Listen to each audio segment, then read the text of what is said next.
Bonjour à tous et à toutes et heureuse de vous retrouver mes chers abonnés pour une nouvelle leçon.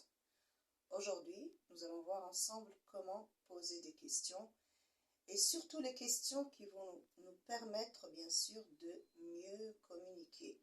Voilà, alors pour la communication, bien sûr, on peut utiliser différentes questions. Là, nous allons voir 5 mots interrogatifs, je dis bien 5 mots interrogatifs.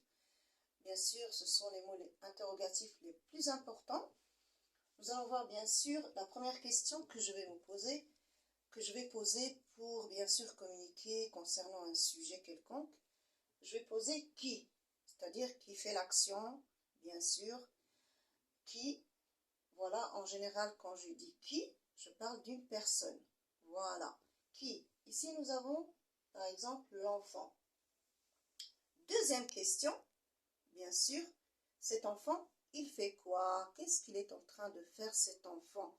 Alors là, bien sûr, quoi? Il révise ses leçons. Voilà. La question numéro 3, on va se demander où se passe cette action, ou bien l'action que fait l'enfant, elle se passe où? Alors en général, quand j'ai où, bien sûr, où, je parle de l'endroit, je parle du lieu. Ici, l'enfant, il révise ses leçons dans sa chambre, c'est le lieu. Nous avons la question numéro 4, bien sûr, pour bien communiquer. Nous avons quand. Alors, quand j'ai la question quand, je parle du temps, le temps. Voilà. Ici, nous avons le soir. Alors, la question quand, bien sûr, je peux utiliser, bien sûr, une expression de temps, le soir, ou bien un adverbe de temps, hier, autrefois, ce que vous voulez. Alors, quand se passe cette action, c'est-à-dire quand l'enfant révise ses leçons, il révise ses leçons le soir. Alors, nous avons la question numéro 5. Pourquoi révise-t-il ses leçons, cet enfant? Il révise ses leçons, bien sûr, pour l'examen, pour préparer, bien sûr, son examen. Voilà, alors, comme vous pouvez le constater ici, nous avons utilisé seulement 5 questions. Et avec ces 5 questions, bien sûr, on peut bien sûr communiquer comme il faut. Alors, qui révise ses leçons? C'est l'enfant. Quoi? Que fait cet enfant? Quoi? Il fait quoi? Il révise ses leçons. Où? Où l'enfant révise-t-il ses leçons?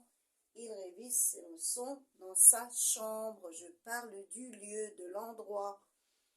Nous avons la question quand l'enfant révise-t-il ses leçons? Quand? Le soir. Alors quand je dis quand, bien sûr, j'ai dit, je parle du temps. Et quand, je peux le trouver, on a dit, avec des expressions de temps ou des adverbes de temps, ou bien je peux utiliser l'heure. Quand l'enfant révise-t-il ses leçons?